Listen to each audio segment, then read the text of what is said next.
All the second stage tanks now pressurized. Astronauts report it feels good. T-minus 15 seconds. Guidance is internal. 12, 11, 10, 9. Ignition sequence start. 6, 5, 4, 3, 2, 1.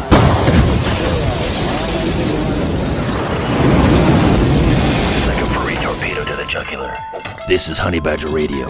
Radio with bite.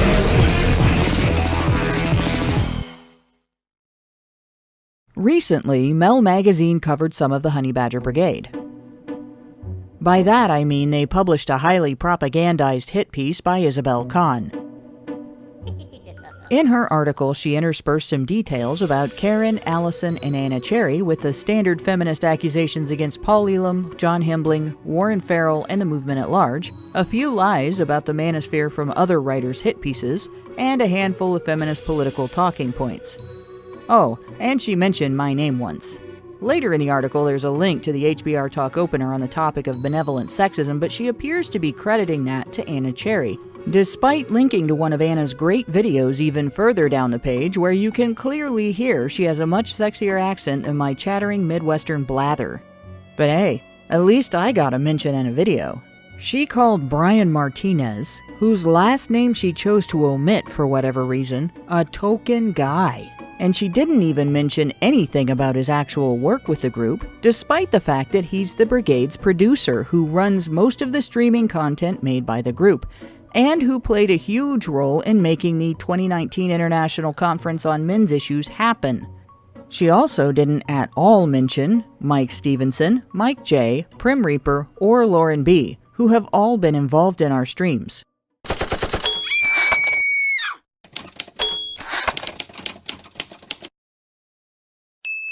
HBR Talk with Hannah Wallen. So, what did the illustrious Mel writer not leave out of her article? If you answered valid citations, you'd be wrong. While she did link a few of her claims to actual online posts by her targets so that the reader could go and judge her distorted takes for themselves, most were just copy pasta, lifted, as I said, from other writers' hit pieces, some of which she exposed by linking to her sources. Her most egregious claims only link to one of the dumbest hit pieces ever written about the movement. A GQ article by Dartmouth College professor Jeff Charlotte, who lied his way into the 2014 International Conference on Men's Issues, then lied about its hosts and attendees repeatedly in a piece he used to market himself, for a time, as an expert on us. So, right out of the chute, you can tell Ms. Kahn really did her research. As I went through her article, it struck me that there is really nothing original about what she wrote, even if she did try to cover for that with some pretty flamboyant attempts at creative prose. All she'd done was sandwich a lot of previously existing slander between attempts at adding her own original examples, all arranged to paint us with the same brush that other feminists have used before she picked it up. They can't seem to wrap their minds around the idea that people can think for themselves, completely independently of feminist ideology, without malice and without being coerced. They cannot imagine anything we say or do without filtering it through their male oppressor, female victim lens. Last week we looked at some of the false equivalences feminists respond with when we criticize feminist lobbied law, but when they're not doing that, their narratives are even worse. According to our critics, we're all just a bunch of angry men raging against women's progress. You know, basement-dwelling neckbeards with no jobs and no dating prospects who all want to roll back women's rights for some unspecified reason. When stereotyping us like that doesn't work, they fall back on other threat narratives, tossing labels like misogynist, rape apologist, and wife-beater. You know, those wife-beating, basement-dwelling, forever-alone incels are the worst, man. Feel free to roll your eyes now. It might keep your head from exploding. In response to arguments against the movement's male-demonizing rhetoric, we're told we just don't understand feminism, and pointed to the dictionary definition of the term. It's not feminists who are pushing those narratives, we're told, and if we're attributing the words and work of feminist academics, feminist pundits, and feminist politicians to feminist ideology, that really means we just don't understand feminism. As the Mel article shows, feminists don't understand us, and they don't want to. They have a particular flavor of hatred for the women of the men's movement. Gender traitors, they call us. Handmaidens, pick-me's, you get the drift. The message? You cannot care about men without betraying the interests of women. It's like slut-shaming, only without any allegations of promiscuity. They're mad that we get along with men. They're mad that we aren't indifferent to men. They think that there must be mercenary reasons for a woman to have any compassion or consideration for men because, according to feminists, men don't care about women at all. Or as Mel put it in their article about us, what have they experienced in life to end up cavorting with men who, to varying degrees, deny their humanity? Excuse me a moment. I think I got a bit of malignant melodrama stuck in my throat. Of course, they didn't consider the more important question. Who are they to decide for us what we think of the men with whom we choose to associate? What evidence do they have that our humanity is being denied? Like every hit piece before it, the article presents nothing to back that claim but the writer's own opinions. It's about time HBR Talk set aside a few episodes to respond, not just to Mel, but to the general attitude and overall set of claims feminists make about anti-feminists and men's rights advocates. For the next couple of episodes, we're going to do exactly that, beginning with one of the dumbest. Some feminist outlets are trying to use our movement as a tool to normalize sexual exploitation of young people. GQ magazine was the first outlet to try this. Writer Jeff Sharlet gained a press pass to ICMI 2014 by lying to the hosts about his interest in the men's rights movement. Sharlet, a creative writing professor at Dartmouth College, had pretended to interview several of us at the conference. He also brought a pedophile with him and tried to impose him on some of the folks from the Honey Badger Brigade during a lunchtime interview, apparently hoping to create some dirt to publish. When he didn't get the dirt he wanted from that incident or his interviews, he basically just scrapped the experience and wrote his own narrative about us instead, accompanied by heavily edited photos designed to look as creepy as possible and a heavy effort at associating us with his pedophile friend. Dean Esme pointed out in a 2015 article for A Voice for Men exactly how predatory that was. Dean wrote, Sharlet was seen traveling around with and escorting a man whom no one at the conference knew, who later turned out to be a pedophile. He was having meals with a child molester, giving him rides, and worst of all, springing him on people attending the conference and asking them to support child molesters. Now, I can only think of two plausible reasons Jeff Sharlet would be walking around with a child molester in tow at the ICMI. Either Jeff supports pedophiles, or he was using one to abuse and mock child abuse and rape survivors. Ponder the irony. The most charitable interpretation of Jeff Sharlet's actions at the International Conference on Men's Issues in 2014 is that he supports child molesters. There is, of course, no hard evidence that Jeff Sharlet himself is a pedophile or an enabler. If we take the route of Occam's razor, he's merely a yellow hack, representing GQ magazine by carting a pedophile around a population of men who have been sexually abused so he could create a vile narrative for a hit piece on the victims. Dean's right, of course, that there's not solid evidence that Sharlet's a pedo, but in his article the guy did respond to quoted discussion of male victims of sexual assault with, I think I read that story in a Penthouse forum when I was 13. Dean went on to recall how Sharlet had mocked a female rape survivor for not pitting female versus male survivors in a kind of victim Olympics, right in front of a crowd of her peers. How sympathetic of the illustrious professor. In his hit piece on us, Sharlet used his pedophile as his first example of a men's rights activist, as if the guy had been there organically instead of as Sharlet's guest. What are we supposed to conclude from that? Dean called him a deviant and a predator for his dishonest behavior toward the conference and the movement. Frankly, I think he's right. What Sharlet did was quite predatory, exploiting the situation to create a narrative he could use to make other news outlets interested for a time in interviewing him as an expert on the movement. Ms. Khan of Mel magazine relied on that completely unsourced GQ diatribe to support her claim that the movement's members have pondered lowering the age of consent to 12. If we had, don't you think she would have been able to find corroborating evidence left by some men's rights activist somewhere online? If that was a men's rights position, there should have been at least one article on a mainstream men's rights website like A Voice for Men. Given that she talked about the site, one would think she could have easily learned whether any such thing had been advocated. Instead, she cited an article that contained no evidence to back its salacious allegations against the movement and had been refuted on A Voice for Men, a fact she'd have known if she'd actually done her research. Apparently, the truth didn't suit the purposes of Mel magazine writer Isabel Kahn any more than it did those of GQ writer and Dartmouth College professor Jeff Charlotte. They couldn't admit to being the only folks advocating for acceptance of pedophilia in a men's rights discussion, so they tried to put it on us. Charlotte tried to use the Men's Issues Conference to legitimize pedophilia advocacy by portraying it as a men's rights position. Now, Ms. Kahn of Mel magazine is trying to do the same thing by citing his article as a legitimate source for calling it one. Remember what I said last week about one of the secrets to maintaining a clean room?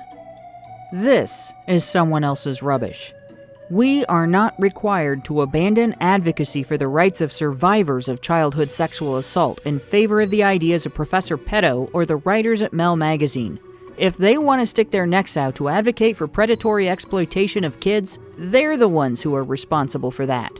They have no right to impose it on us, and we're not going to take it. Join HBR Talk as we discuss feminist writers' attempts to impose pedophilia acceptance on the men's rights movement against our will. Because that's not predatory of them at all, is it? And you all know the rest of that. Hello and welcome to HBR Talk 121. You dropped something. Handing back feminist narratives on antifeminists and the MRM. I'm your host, Hannah Wallen. Here, soon, with Badger-in-Chief, Allison Tiemann. I think she's not in here yet. She Who Must Be Obeyed, Karen Strawn. And Nonsense Annihilator, Lauren B., who both are in here yet. To begin the arduous task of cleaning up a big, fat, festering load of feminure. But first, some important reminders. We have a ton of thought-provoking discussions every week. Pun intended. And we stream on multiple platforms, as I say in the opener. The only place you'll find it all without political censorship and without having to wade through a lot of social justice ideologues' baloney is our Badger feed. You want to hear from us more than you hear from them? Head on over to badgerfeed.com and register to receive notifications. We can't make YouTube give us fair treatment, but we can pick up their slack by offering you that information ourselves. And we can't stop corporate entities from engaging in political discrimination, but we can provide you with an alternate way to support our work. That's why feedthebadger.com is the most stable way to help us out. So remember, folks, information is power. We have it. They hate it. And if you want it, you've got to go to Badger Feed and register for those notifications, and feed the Badger to help us share the news and analysis you come to HBR to hear. And hear it you will. Ladies, grab a shovel. Who wants to dig in first? Oh, God. I am indeed here. Allison is here. Woohoo! Nobody cares, Allison. Nobody cares. Oh, two people just piped up. It sounds like they care, Karen. No, they don't. They do not. You're telling them their own mind, just like this. That's like right. That's right. The author of this article.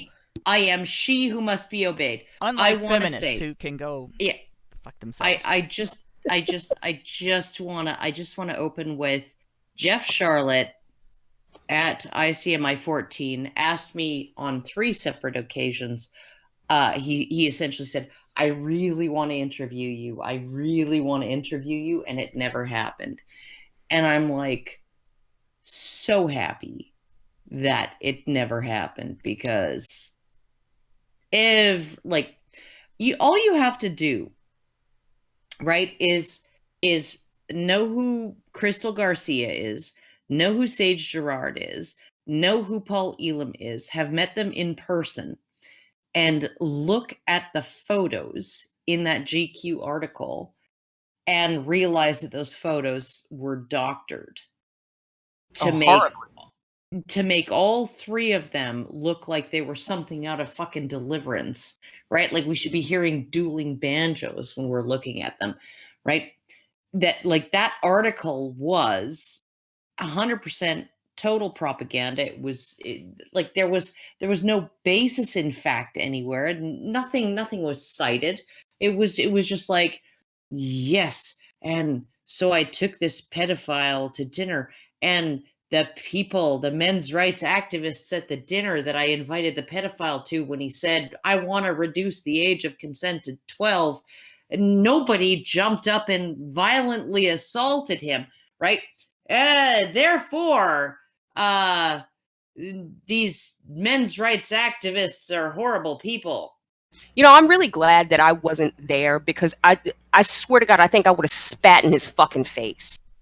You know, I kind of feel the same way. I couldn't go to lunch with the group because I was working. I was on the security team, and so I stuck back with the security team, and the other badgers went to lunch with Charlotte, and Not me. Sprung this Not pedo. me. No, Karen was a speaker, but he sprung this pedo on them, and I'm just like, I hear about this later, and I'm going, geez, I'm really glad I dodged that bullet.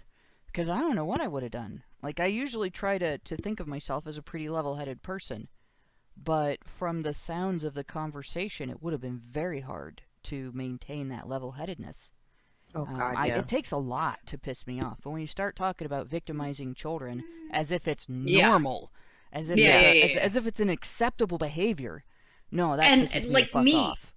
Me, as somebody who has not, I was never victimized as a child. Like, the closest thing to victimization as a child that I experienced was two boys who were a couple years older than me sexually assaulting me, and one boy who was, when I was 14, and one boy who I cold cocked when I was like 10 or 11 years old, coming out swinging, right? Defending himself from an assault that, you know, I don't even think he registered who I was. He just, I punched him in the fucking side of the head, and then he just like came out swinging, and it's like totally understandable. And what did I think was going to happen, right? Those were the two things, the two victimizations in my childhood, right, that Isabel could attribute to me, right? I don't feel like, you know, like I never felt like I didn't have any power in those situations, that I didn't have any agency in those situations, right? Before, after, during, any of that, right? Like, literally, it was just like, yeah, no, this is the thing that happened to me. It wasn't pleasant. But, you know, okay, so I don't have any of these horror stories, right? Like, my man once asked me early on in our relationship, you know, what's your big trauma, right? Because you have to have one. You have to have one. You have to have had a big trauma, right? Every woman I've known, every friend I've had, right? Every woman I've been with, every friend I've had has had a big trauma in their life. And I was like, my grandfather died when I was 15, like, of natural causes. Like, there was just nothing, right? And you know what? I think honestly, because I didn't have that, if I'd been there at that lunch, oh, I would have been the one who'd fucking pound my fists on the fucking table and told Jeff Charlotte where he could fucking stick it. Well, if you guys want to know what, I can recall the event. I think I've done this multiple times now. Yes, please do. Essentially what happened was Charlotte cornered me, and now that I know his real name, Charlotte. No, his real name is Chartlet. Okay, yes. Chartlet, sorry. He is a mini liquid fart. Can we call his article, since it's a bunch of lies, can we call it Chartlet's Web? Yes, we can. We can call it. And you know what? For once, Hannah, for once, I approve of your I ridiculous knew I would punning. do it eventually. Ha! Oh my fucking god. All right, First well time ever. let me continue. So Charlotte essentially, I was we were busy, even us, just manning the table, doing other things, helping out with some aspects of the convention, and so he came upon us when we were sort of busy, and I said, okay, sure, that's fine. I won't say no to a free lunch, and so we all went to this Greek place, a couple blocks away from the convention, and he brought this guy, and we didn't have any idea. He didn't inform any of us beforehand who this guy was or what he planned to talk about. I never actually saw, like, I don't recognize the guy. Like, I was at the convention. I was there for the full 3 days. I never saw that guy. Yeah, Right? no, Like, well, it's I entirely possible because I didn't see him outside of that and a few other incidents, which I'll explain after. But so he had this guy, and we had no clue who he was or what he was going to say, and we were all just sitting there getting, having ordered, and then he starts with this. Yeah, I think that it should be legal to have sex with 12-year-olds, Ugh. and we're like, well, that's a great. Oh, that's everybody a great opener. place to imagine. start. It's we're, Right? we're like we have our pita and our Hispanic, and the and our fried cheese and all our dips, all our delicious Greek dips, and everybody's like just silence, looking over at this guy. Okay, well, What all I can the say is fuck? if I was there, I would have been at least as annoyed by the food as by this freaking You don't like it Greek should be food? it should be legal to like have sex with 12-year-olds. Yeah, I don't like Greek food. Well, I you don't. must really There's not too like much. Greek food. There's too much fucking yogurt in it. Okay, It's all right. did Well, all right. Who picked the restaurant? Did he pick a Greek restaurant just so he could, pop a pedophile on you guys in a Greek restaurant? Because that's just Super Greek. so Yeah, no, cliche. never been, So cliche. never bend over in Greece, people. Who knows what that's a polite invitation to do? okay. Well, aside from this ethnic stereotyping, which I Yeah, don't which approve of, is false, but yeah, but but it's I that whole also thing. super funny. I It is actually one of the chose. things though that like pedo acceptance advocates try to. Oh, in ancient Greece, no. No, they just had a different idea. Like, I mean, people were sexually Okay, mature whatever. Oh my at a fucking younger God, age, like, but that's a history. This is a completely different circumstance. Yeah. Now, let me finish. Shh. never. All right. Okay, so we're sitting there, and of course, yeah, there's free lunch. My ass. Nobody's gonna eat after that. And nobody did really. And so he's sitting there with this guy on his side of the table, and the four. Let's see, there was Christina Garcia, Crystal Garcia. There was Jess, and then there was Rachel, and so there are four of us and my husband Jonathan, and we're sitting across from this, and like it's dead silence. And then immediately we're like, what, who, where did this man come, why? And thinking about, instantaneously leaving from this experience. And Charlotte's like, no, stay. And Chris, and he started to kind of try to manipulate the conversation. Charlotte did try to manipulate the conversation. So he's like, well, don't you accept this guy as because he's a men's rights activist? Oh no, and also because he's a man, and so like if he's a man, anything he does is like totally okay with you because you're men's rights activist. Oh, he was actually Charlotte was recording this whole thing. It would be fascinating if he ever made that public. Charlotte. I love the fact that you continue to mispronounce his name as Charlotte. Well, he you're does confusing sort the of fuck strike out it of that me. way, doesn't he? I keep doing it, please, Allison. I love it. Okay, well, regardless, so he's been recording this, and he starts trying to manipulate us into saying something on record in approval of this guy. So he's got this guy, and I remember Crystal, like she was saying, you know what? No, we don't accept the statements that he's saying. And then Charlotte would say things, but he's a man. He's come to your convention. You gotta give him some acceptance. Oh yeah, no, it's No. like it's just like this is just like what men do. Yeah, no, and like it's just like totally above board because it's a man who says it, and of course you would go along with that because you're just a bunch of handmaidens and pygmies. Yeah. Yeah. Oh yeah. And yeah. and so he keeps going on along that route, and Christina says, "Yeah, we accept him as a man, but not that. Like, if he's gonna come to us and talk about his own experience of sexual assault as a child or domestic violence, of course, we're gonna try to give him assistance with that, but there are boundaries here, and we do not accept that statement, nor do we support it." And so we went back and forth like this for a good amount of time. And Rachel asked him actually something rather sensible. She said, "Well, if you fall in love with a 12-year-old, why don't you wait until she's 18?"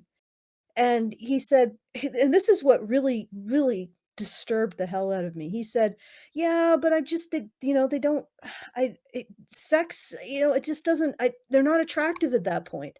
Oh my fucking god! Oh my fucking god! Like, Yeah, can you believe this? See, And this at is this one point, that- everything is starting to deteriorate. when, right? when they're Yeah. when they're actually physically mature, sexually mature, that's Yeah. like so I no essentially- longer he's find essen- them sexually attractive. That's what He's that's what a essentially lot saying- of them say. That's what a lot of them. And I've heard. See, I Oh, used to get fucking targeted for gross. arguments by pedo acceptance advocates on Twitter all the time.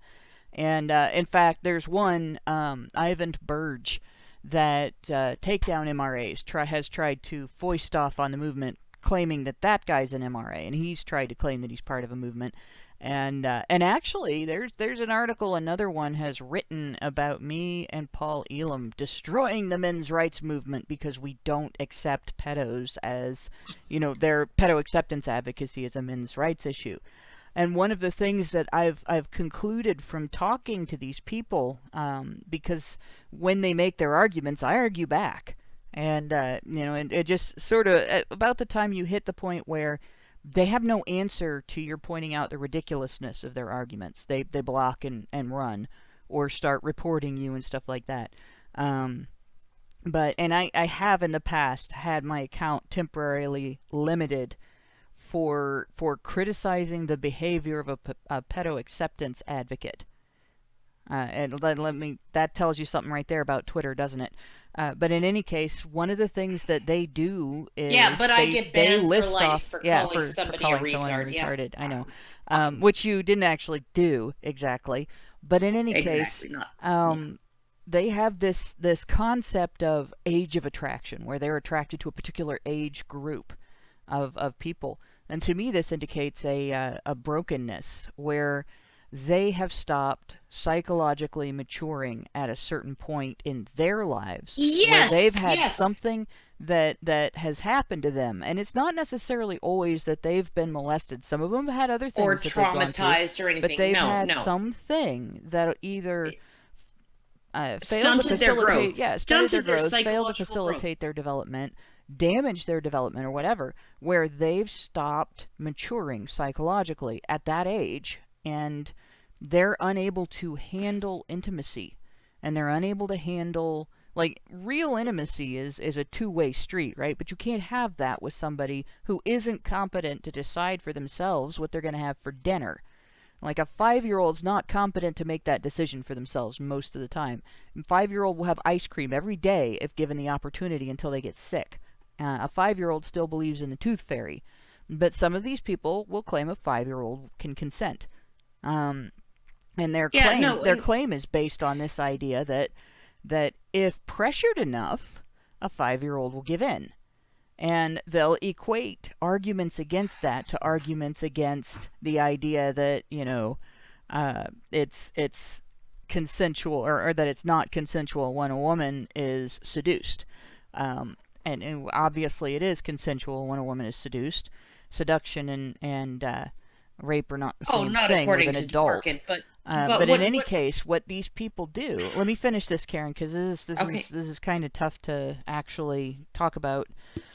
And I've been lucky I haven't had to deal with one of these assholes for a while. They've gotten, I guess, scared of me or whatever. But what I've kind of figured out about these people is they're very comfortable with that lack of maturity, but they're afraid to try to have real intimacy and real a real two-way street type relationship with an adult person.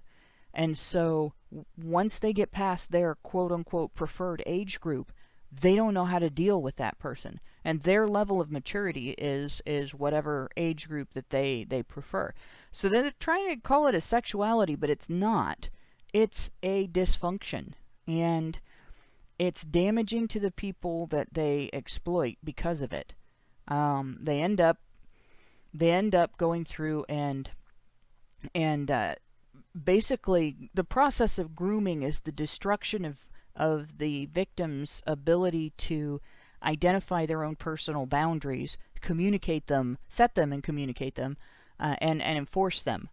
And it takes years and years of recovery to be able to get back to the point of understanding that you have boundaries, you have a right to boundaries, and what your personal boundaries are made up of, and being able to actually communicate those to other people, and then being able to back them up is the hardest part to learn. I mean, I was in my 40s when I first started really getting that. And that's, almost 40 years after the actual victimization took place. So that's quite a bit of damage that gets done. And yet they will claim that there's no damage, because a lot of times, people who are traumatized in that particular way don't show it in the same way that, say, you would show it immediately after an event that is physically painful and terrifying. So, if that makes sense, what this guy said at that table is very typical of pedo acceptance advocates. Very typical. I'm sure it is. And very, very much a sign of mental damage. And very much a men's issue, just not in the way that he thinks. Yeah, well, he was trying to say also that it was a men's issue because men are more likely to be hit by statutory rape charges than women. And I was like, well, no, the problem here is that we need to bring up the persecution and the recognition of the damage to male victims to that of female victims, and the persecution of female aggressors to that of male aggressors, or at least find some reasonable compromise between no censure and you got lucky and what we're doing with female victims and male aggressors. So yeah, that's a thing. One of the things that maybe a lot of people don't understand: if men are more likely to be hit with statutory rape charges, it is because it is not taken as seriously as it should be when women victimize boys. Yeah. And I know Karen was like really wanting to get in there. So I really want to say this, right? If you are one of those people out there, right, who just cannot bring themselves to be attracted to anyone over the age of 18 or over the age of 16 or whatever, right? I feel sorry for you, right? And if you're one of those people who has that as your, I guess, your baseline, right? And you have not offended, you have not victimized somebody because you recognize that even though I'm only attracted to 12-year-olds or 8-year-olds or 6-year-olds, right? It's wrong. Even though that's my reality, I recognize that acting on that would harm other people, right? And so you don't, right? There but for the grace of God, right? Okay? There but for the grace of God go all of us, right? Like, we're not as fucked up as you, and therefore we don't have this horrible conflict in our lives, right? This horrible thing where, like, the people that we're allowed to have sex with are the people we're least attracted to, and the people we're most attracted to are the people we're not allowed to have sex with, and we're going to deprive ourselves of that. Okay. Yeah, also the existential horror of knowing your desires will cause someone a great deal of suffering and pain. Absolutely. The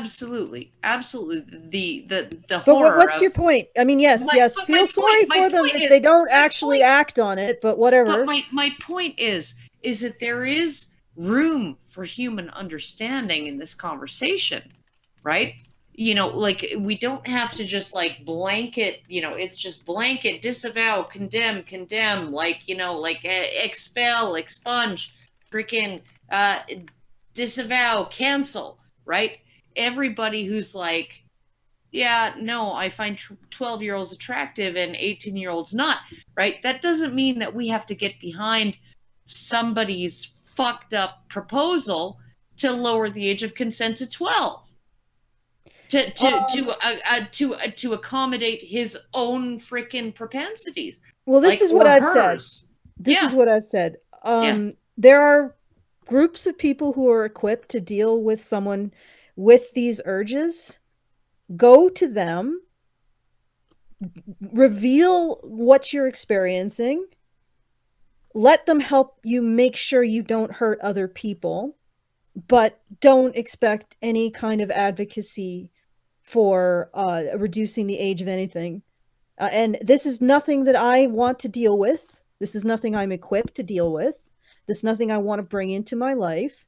But if these individuals who are struggling with an attraction to children, if they genuinely don't want to deal with that, then there are places that they can go to deal with people who are willing to be their check on their behavior, willing to give them the social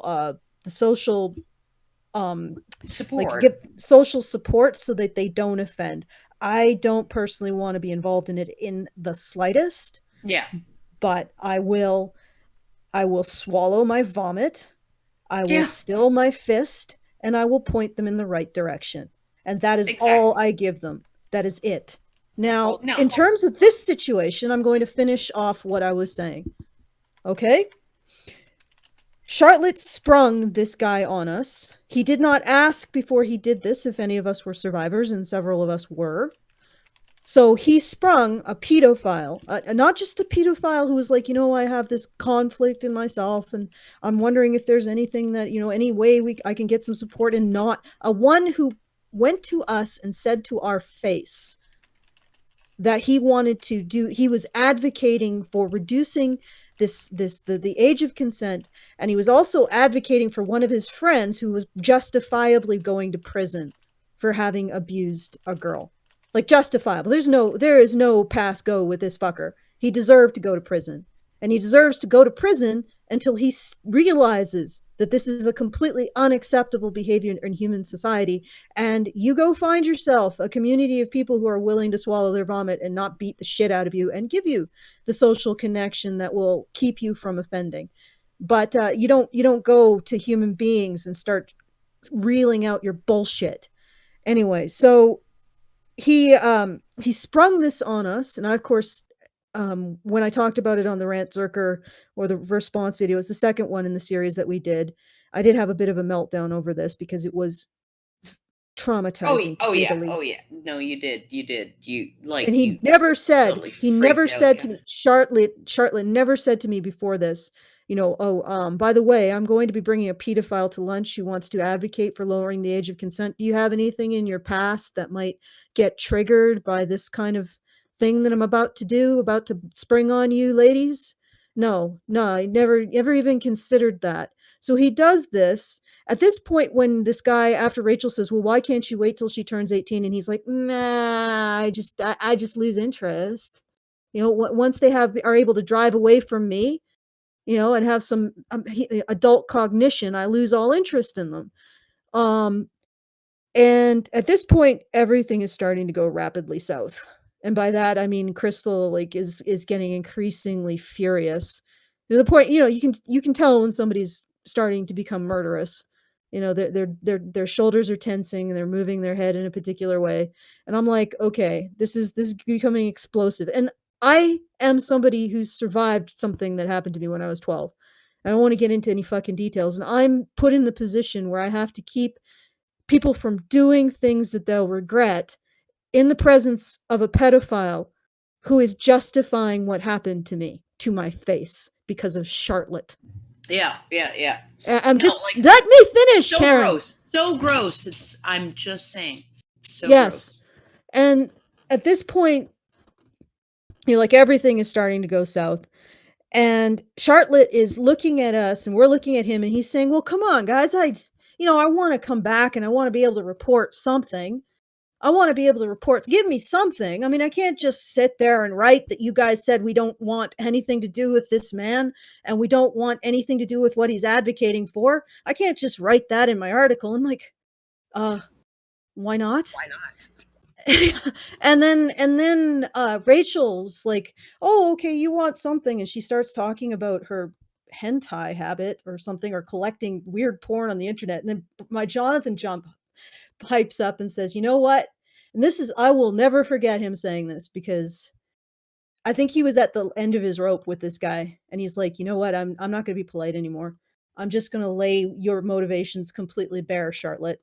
He said, the press, without even really addressing Charlotte, he's like, my husband was leaning on the table addressing us and not him. So you know how they do that shoulder thing, like you're excluded from this conversation. And he said to us, the press will do anything to turn this into something sexual because it's salacious and that's what they're looking for. And Rachel immediately shut up. And then basically the conversation was over at that point, because my husband, Jonathan, was just like, I'm done. I'm done with this farce. I'm going to dissect this man and his motivations right in front of him for your benefit. And I'm going to end this conversation. And it was over. We left. Later on, I watched Charlotte walk this guy around the convention. Like he was ushering him around. He was shepherding him around, like chaperoning him. He even chaperoned him out of the convention to the lake shore, just the two of them. And what I found absolutely astounding is that in that very article, Charlotte basically says that it is every man's fantasy to have sex with an underage woman or underage girl in the article. I mean, it's like, what the okay. No, and here's the thing too, Allison. There were multiple complaints to the organizers of that conference that guy was like saying things that were making people uncomfortable. There were multiple complaints. He was reported multiple times. And what is astounding is this ends up being part of the journal, quote unquote, journalistic record. A man who, in the article that Charlotte wrote, you will see absolutely no quotes about pedophilia from any of the people who are actually men's rights activists. No quotes of any conversations between him. I mean, even though if he took us to lunch to get quotable material, we gave him nothing. Recorded. Yeah. And recorded it. He gave him nothing. He got nothing anywhere. And I know he played the same tricks, or was trying to play the same tricks on other people at the convention, and he got nothing. There is no single bit of support in that article from anybody at that convention who was a legitimate men's rights activist there for men's rights issues. And yet we get smeared as having, quote unquote, a member who advocates for this stuff, who supports it. Bullshit. Nobody supported it there. And as you said, Karen, this guy was getting multiple complaints because he was making people uncomfortable. They wanted him gone. He didn't integrate at all. The only time I saw him in the company of anyone, it was Charlotte. Nobody else. No, he didn't buy a ticket because he wanted to go to a men's rights conference. He was invited by Charlotte to the conference. Charlotte bought his ticket, guaranteed. Guaranteed. Yeah, it wasn't. Well, we don't know that for sure, but all I can tell you is that I never saw him in the company of anyone else. I'm willing to go on the public record and say that Charlotte bought his ticket, guaranteed, invited him to go so that he could freaking essentially have his gotcha moment, right? He wanted a gotcha moment. We did learn afterward that they had been in communication. Of our attendees, if even we did learn afterward that they had been in communication prior to the event, because I remember talking about it right after it happened. I remember talking about it on one of our broadcasts. And I know and in fact, I think Charlotte also lied to that guy about how he was going to be presented as well. But which isn't surprising. I mean, he did lie to a Voice for Men about his interest in the movement. He played himself up as a really pro men's rights kind of guy and everything, and then that was his idea of what men's rights is. He doesn't have any sympathy at all for boys who have been subjected to sexual abuse by adults. None. He thinks they're lucky. You know, or even he's a man that. who was sexually assaulted by underage girls and was like, what the fuck, what do I do? Was trying to get away from them. Yeah, and was trying to get away from them. That's almost, in a way, that's almost a worse experience, because it's a guarantee that you're going to get blamed for that as an adult. And it's, you know, because they are female, no matter what behavior they engage in and no matter what malice they may have had behind that, no matter how messed up they might have been to act like that, you know, even if he attempted to escape, even though he attempted to avoid the situation, they're still going to be considered victims because they're girls and they're underage. And I have one insane. last thing, two last things to say. Okay. One, to answer Isabel's question, I have no problem being part of this movement because, as far as I know, nobody in it actually advocates for lowering the age of consent. And certainly not to 12. And so nobody of good standing, nobody that is accepted, nobody that's allowed you to speak at conventions on that topic. And the other thing is that was just the real kicker in all of this is, after all of this happened, Charlotte actually came by me at a later point during the weekend and apologized to me for what he had done. He apologized for putting me in a situation where I was at a table with a man who was justifying what had happened to me when I was 12 to my face. And Charlotte came and said, "I'm sorry that you know," he still published it though. Yeah, and that was just astounds me. That two-faced, shady, lying sack of shit, you know, but that behavior, that is exactly what it sounds like happened with you guys with the Mel reporter as well. Now, both Charlotte and Mel did the same thing. This Mel reporter did the same thing. Both of them expressed interest in talking to me, looked at, you know, Mel looked at my work, apparently, and chose to avoid trying to talk to me.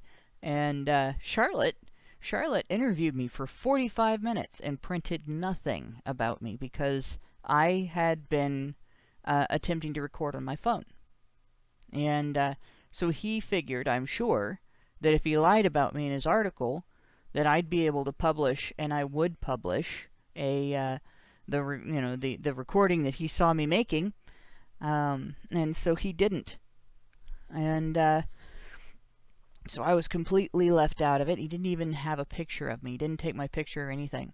And he got nothing from me because there isn't anything I'm going to say. There isn't anything that I would advocate, because there isn't anything I stand for that he could have used against the movement. The closest thing that he would get from me is the idea that Romeo and Juliet laws make sense, because those are for people who are very close in age, and there is a significant difference between people who are a few weeks apart and just happen to be on the wrong side of the age of consent from each other, or and people who are 40 years apart. A 14 and a 16-year-old, yeah. Right. You know, so, well, 16 isn't considered an adult, even if they're considered of the age of consent. And there are other things that I think make no sense. Like, right now, if an underage person does something stupid, like takes a lewd selfie on their phone, and instead of being counseled and taught to protect their privacy better and protect their personal boundaries better, they're punished and actually re-victimized or victimized by the state. And that's wrong too. The reason that they're protected from other people doing that to them is because they're underage, They're not competent to make that decision for themselves. If they're not competent to make that decision, holding them culpable for that decision is stupid. Yeah, so no, those Robbie kind of things, Suave. like, that's about the That was closest one of they the- could get.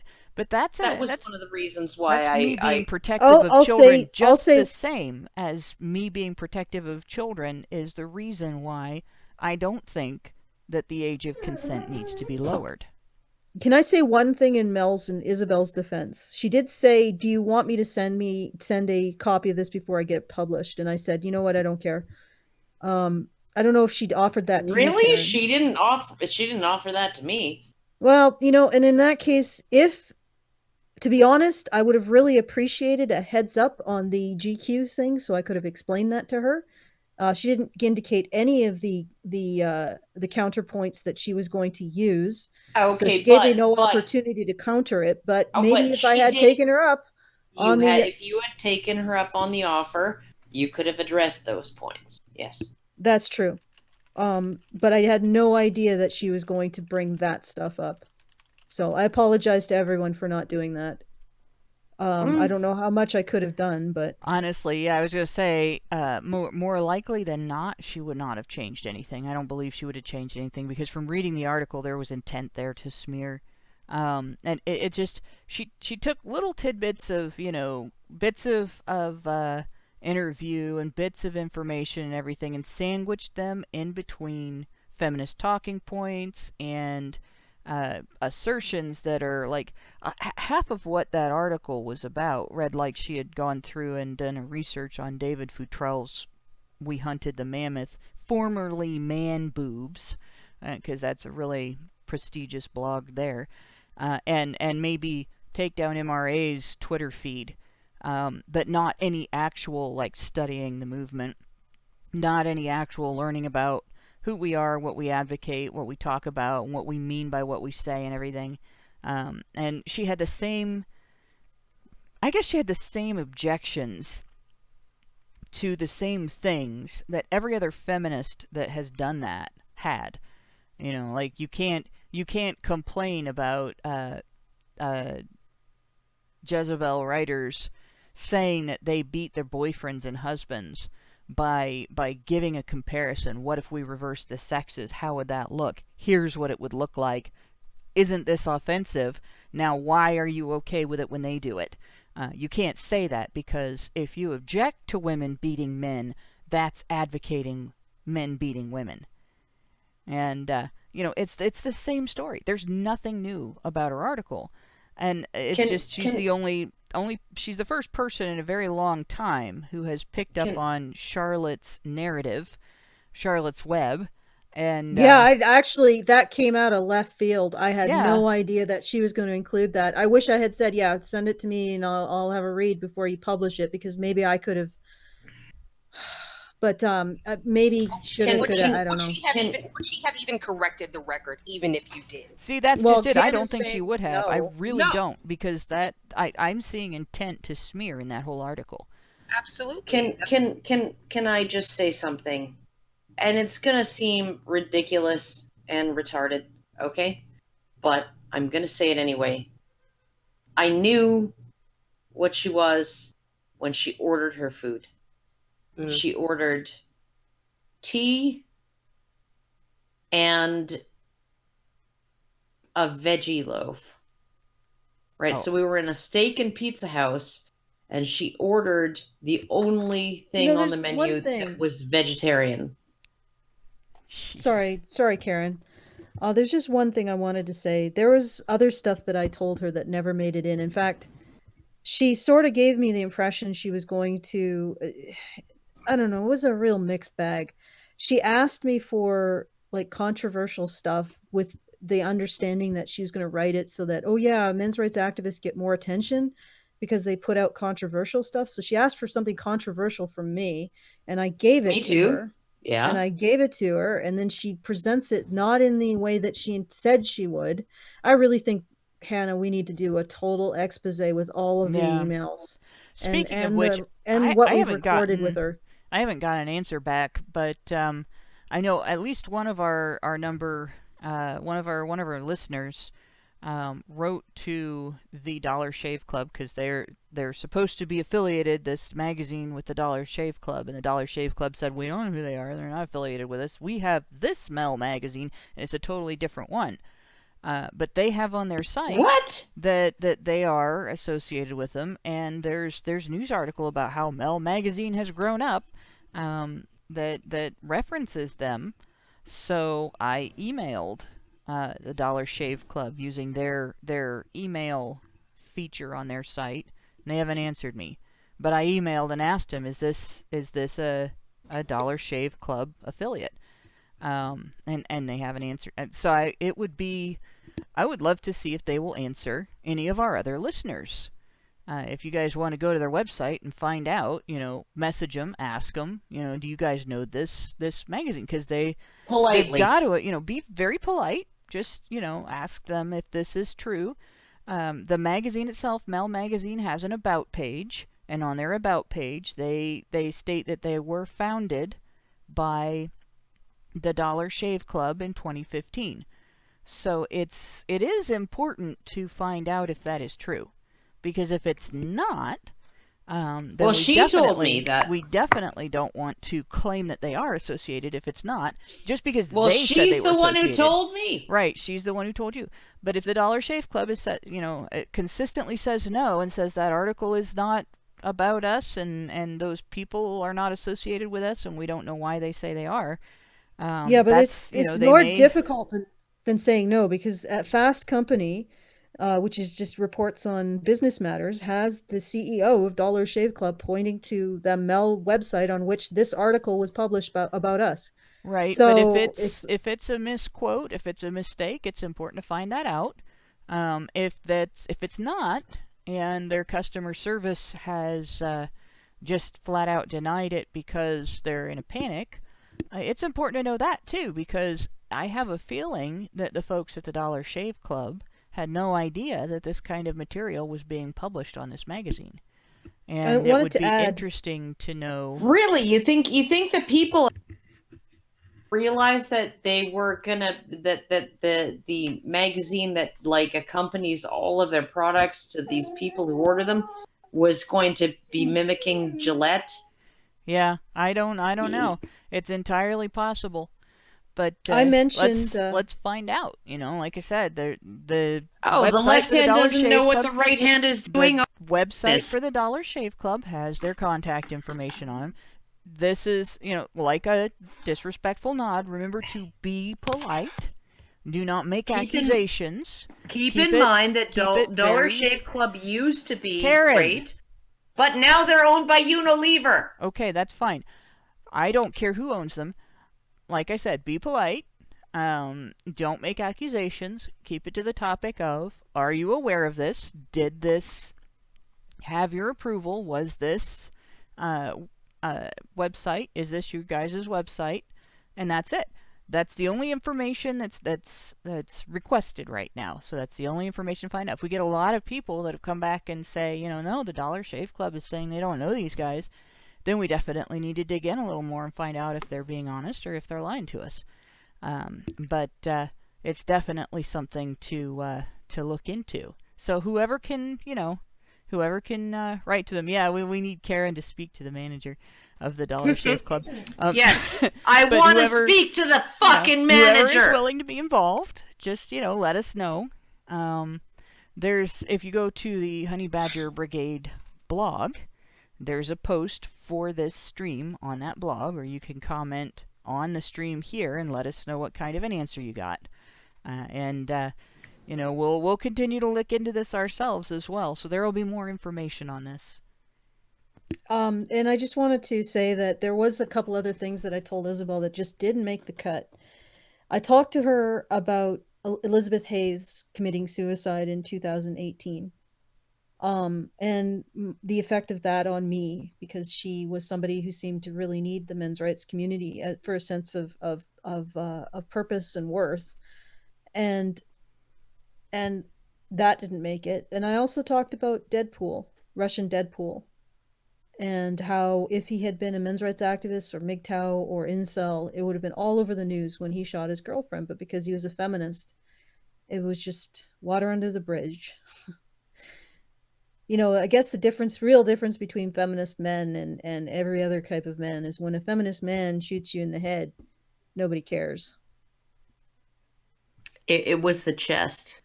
The chest. Sorry. Twice in the chest. Yeah. With 4 minutes in between, 4 minutes to think about whether or not, you really, a 4-minute double tap. So one, and then, I'm just going to sit here and ponder this. And nope, I really want her dead. Jesus Christ. That one, no, and then it's, she didn't, I don't think she wrote about, I don't think she's gonna write about any of that. And I think I'm going to now with that just mosey on into my happy space because I feel like I need it for a bit. Yeah, Okay. when we got contacted about this, the only contact I had was like through Allison regarding this woman, and I was asked, what videos might be good videos to get an idea of my work and my ideas and my ideals. And so I pointed her to the introduction to the accountability gap, and I pointed out that my personal opinion is that this is an underlying factor. You can trace every men's rights issue just about, maybe not genital cutting, but probably in some ways even that. But every other men's rights issue, you can trace it all back to the accountability gap. And then the other one, I said, if she wants to know more about my attitudes politically towards feminism and stuff like that, I actually have a series of videos on that where I posted on my channel why I'm not a feminist, why I'm an anti-feminist, why I'm a men's rights activist, and my answers to Nick Redding's questions about what let's see, what is feminism, where do non-feminists stand, hate? And what is to be done. And I went through and answered all three of them, and so there's a 6-video series there. And if she looked into any of those, apparently she didn't find the potential for anything to twist and use against us, and so she didn't talk to me. But that's not surprising, because it's the same thing that happened with Charlotte. We had a 45-minute conversation, and I talked to him about the importance of fathers' rights from the standpoint of the damage that is done to children when a parent, mother or father, is forcibly taken out of their lives, and that this is wrong to do regardless of the sex of the parent. And I'm a very gender-neutral rights activist. I wear the label MRA because for the crime of advocating for both parents' rights and not just mother's rights, for the crime of advocating for due process in all instances, including sexual violence cases, regardless of the sex of the accused and regardless of the sex of the victim, I got the label MRA slapped on me by Reddit feminists. And since they were going to use MRA as a slur for people who reprehensibly advocate that people should be treated fairly in court, and that punishment handed down by the state should never be based on a conviction that happened without evidence, without proof of the crime. If they're going to do that, then you can call me a men's rights activist till the day I die. But apparently that doesn't work so well with journalists. And you can't see the scare quotes.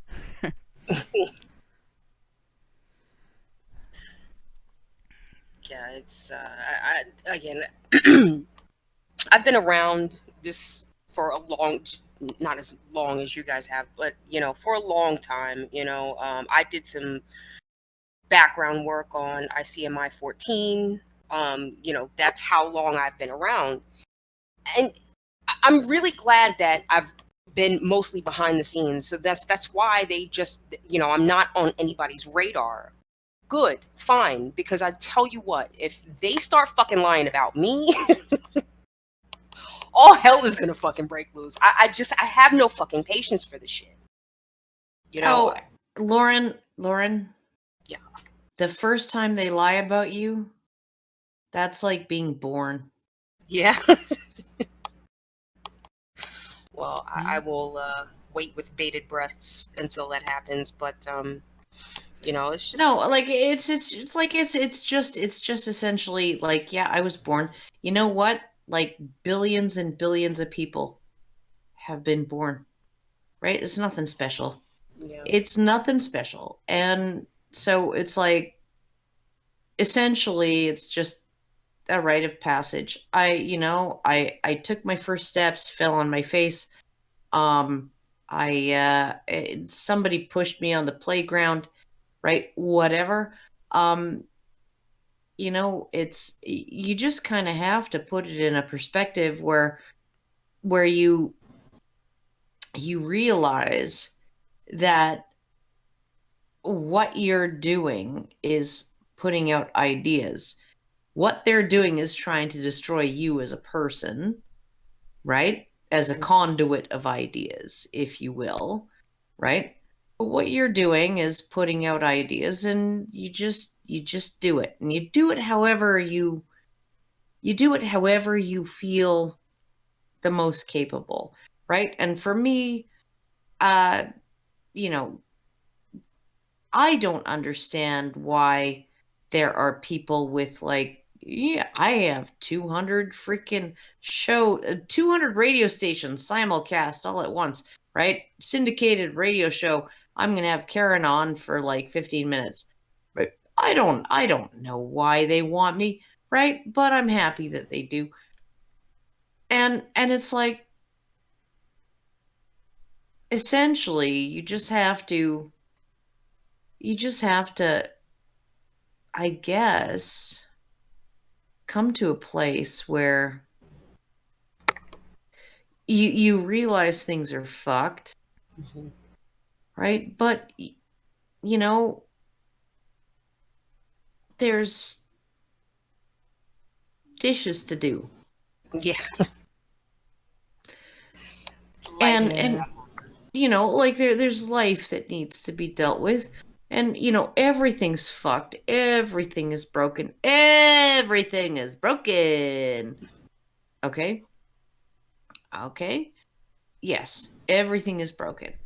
But, you know, and like I told this to Nick Redding, because he was like, oh, the coronavirus, a bunch of people, you know, on my Skype have been telling me that like this could be like a major problem for me, right? Coronavirus, you know, the economy could collapse, blah blah blah. And like he works at a tire store. He's a tire picker, right? So he drives a little freaking forklift in the back, and he picks up tires and he puts them down somewhere else, right? And that's what he does. And he does a good job at it. He's doing well. He's a very functional and reasonable productive member of society, right? But he's like, oh, they're telling me the coronavirus in China, and then like tires, and then it's gonna like the economy is gonna collapse and blah blah blah. And I'm just like, I just told him, I said, okay, here's what you do. You put $200 a month into a savings account or a coffee can in your backyard, right? You buy some freaking canned goods and bottled water and go back to work. Like, seriously, what can you do? What can you do about the coronavirus? You're not a virologist with the CDC.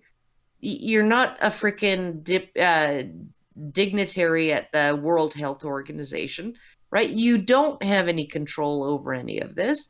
If it hits here, just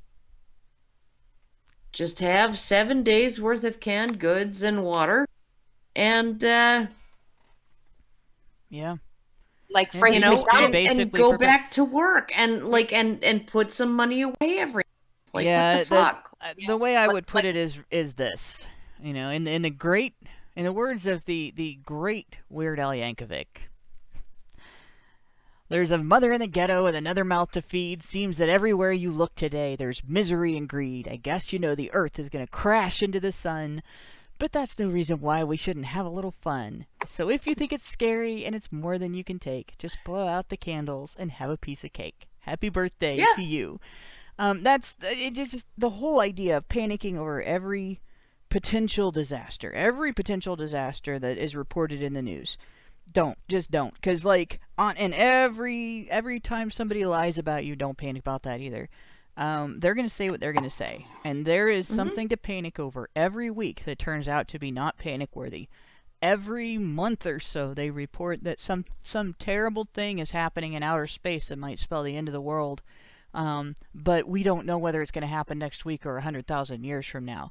And it's just like H1N1 was the big panic, and it was going to be the repeat of the swine flu epidemic of old, right?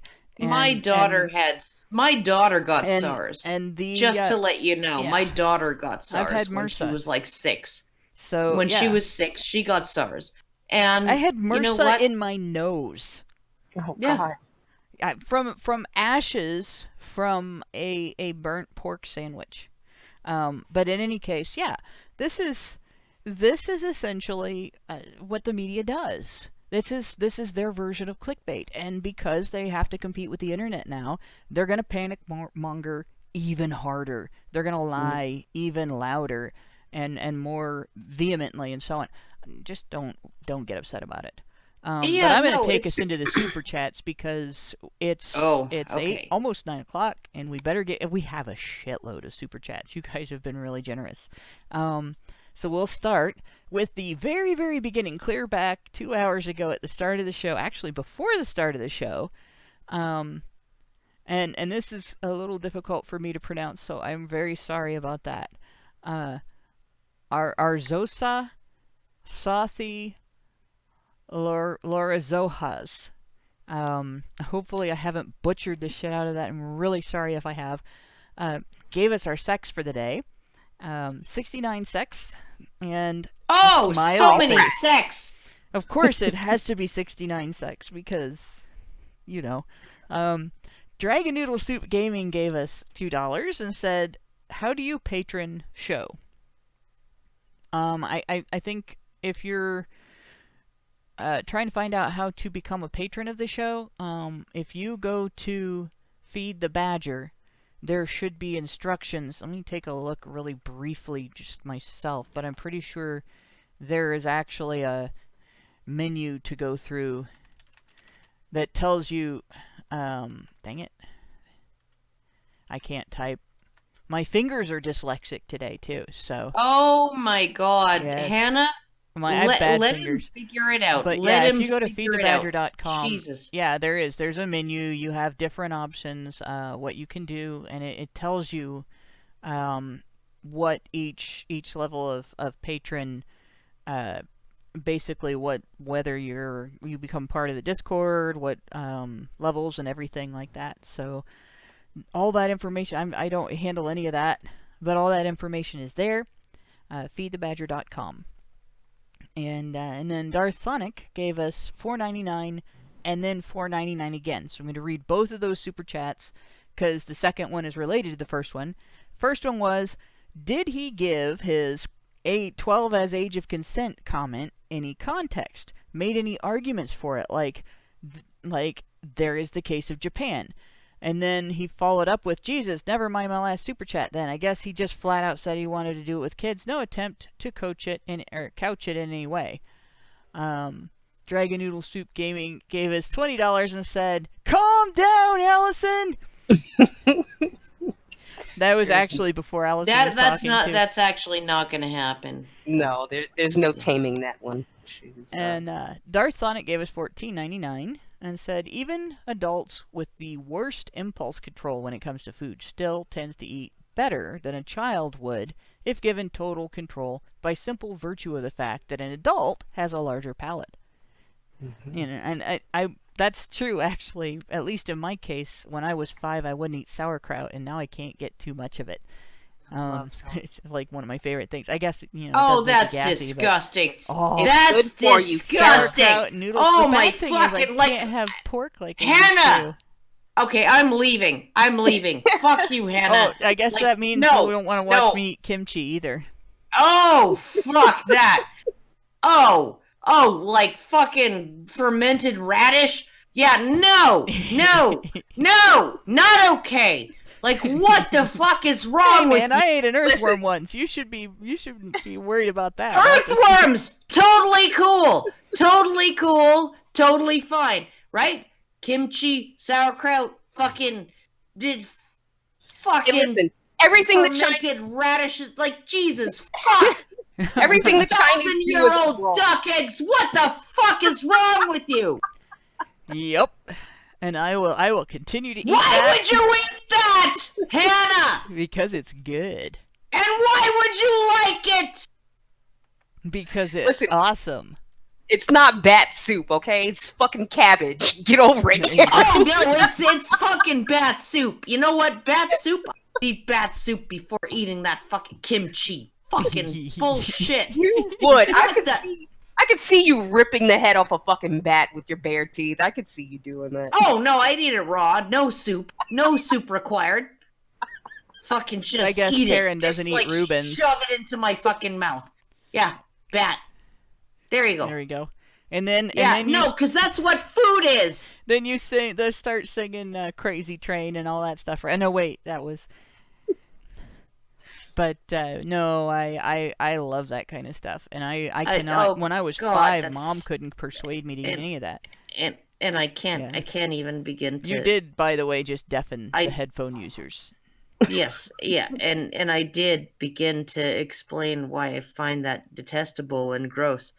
But I can't even begin to express my disgust You wanna know even something worse? about those I things. have no, had- no, I have no, had no, I don't. Pepperoni and Oh. pineapple on my pizza at the same time. Oh, God, pepperoni and You're pineapple on heretic. pizza is I have nothing wrong mixed there. mixed pepperoni and pineapple and cheese. Yeah, but pepperoni, pineapple, cheese, feta cheese, and maybe some like crumbled bacon. Great. Yep. Excellent. Yeah. So there we go. Sacrilege, but I would do it. Let's see. We were at. Calm down, Allison. Oh, I skipped one. Darsonic gave us $4.99. Said Charlotte just flat out lied. There was no reaction. Gotcha. Yeah, he lied. He did. He lied that there was no reaction. We just nobody beat the guy up. Men's rights activists are generally non-violent people. We do get attacked. John Himbling was actually surrounded by feminists with box cutters one time, and really didn't know what they were going to do. They were taking down his flyers, and just like that was bad. We've had bomb threats at our events. We've had people. I've had people locally here when I was involved in a court case with a falsely accused man threaten to false report my family to Child Protective Services with the idea that they would come and kidnap my children and put them with strangers, knowing that that might be what happened. And that's, to me, that's pretty violent. Even though it's proxy violence, it's still pretty violent. So I mean, yeah, we've been subjected to violence because of our beliefs, but I don't think there's been anyone in the movement that's engaged in violence against anybody else because of beliefs. But yeah, no reaction. No reaction, right?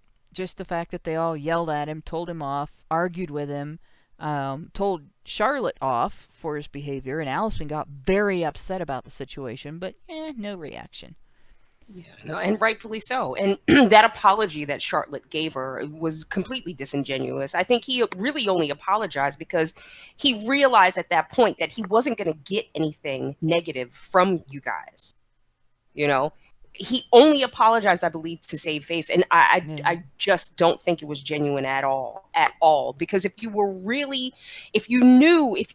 realized at some point that what you did was wrong, you wouldn't have fucking done it in the first place, or you would have at least had the temerity to say, listen, I'd like to do this. I'd like to bring this guy along and see, dip my toe in the water and see how you guys feel about it.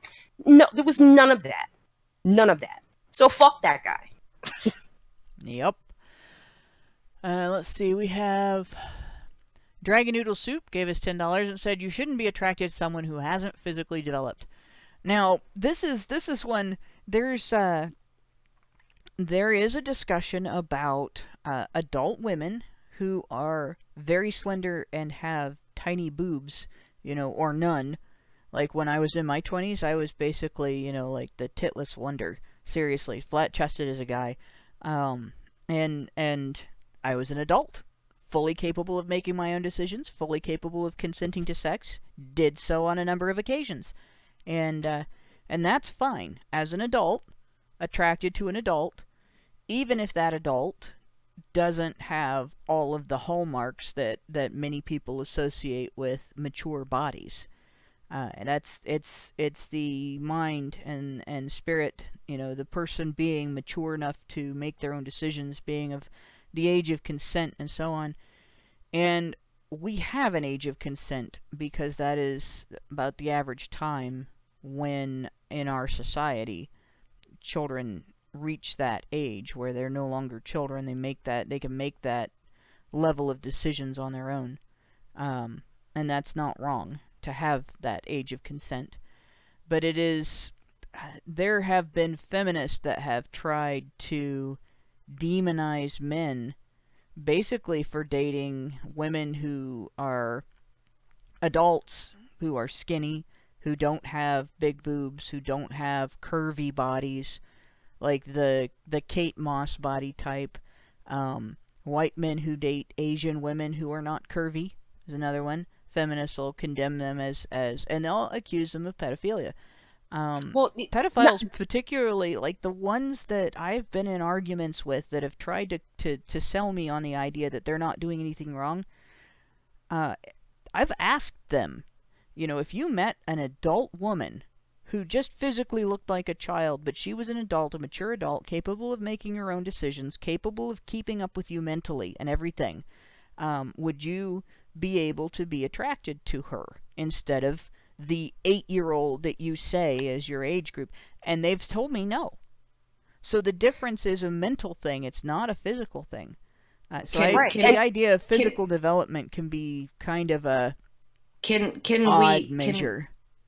Can we bring in JF here? Oh God. JF Gariapi. Right? And the fact that hang on a second, because he's clarified with another super chat. He gave us $5 and said the physically developed super chat was supposed to use another word, but YouTube wouldn't let him. So just for that. Okay. But go on. Whatever. But JF Gariapi, right? I ended up having to address this because all of his freaking fans freaked out because I said, it looks like here's what the optics are. Here's what it looks like to the general population is JF can only convince retards to have sex with him. And,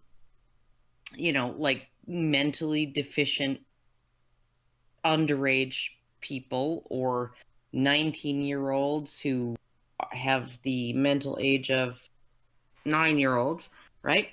To have sex with him. And he's just gonna do this, right? And then he freaking did this thing where he was like, oh yes, we need you and me and all of JF fans need to essentially say that the men's rights activism needs to be what I say it is, because Karen Strawn questioned the sexual choices of an alpha Chad male. Oh, right? geez. Okay. Oh yeah, no, it was fucked up. Like, go look it up. That is actually the same type of argument Ivan Burge made against me. It's just he didn't get the kind of traction with it because he was trying to advocate for being able to have. But I was just like, be a pedophile. So he's like, Karen Strawn is essentially judging the sexual decisions of the alpha Chad male, right? And so she should not be the leader of the men's rights movement. And I'm like, you're the leader of the MRA. When was I made the leader of the men's rights movement and also alpha Chad male, really? Anyway, but after that whole thing, right, he got with he calls her Mama JF, a new partner who is brain injured, I think, or no, she, like, you should look it up. Look for clips online, right? She's brain injured. She maybe has an IQ of 65, right? She's like, right? Okay, make your point. I mean, I'm getting what your point is and everything, but make your point. Don't do that. My point is that this guy is like, these women whom I have injected my alpha Chad male juice into, they are all of legal age. However, right, they all have the mentalities of children, right? And right. it's like, and these are not like, I'm looking at this woman who's his last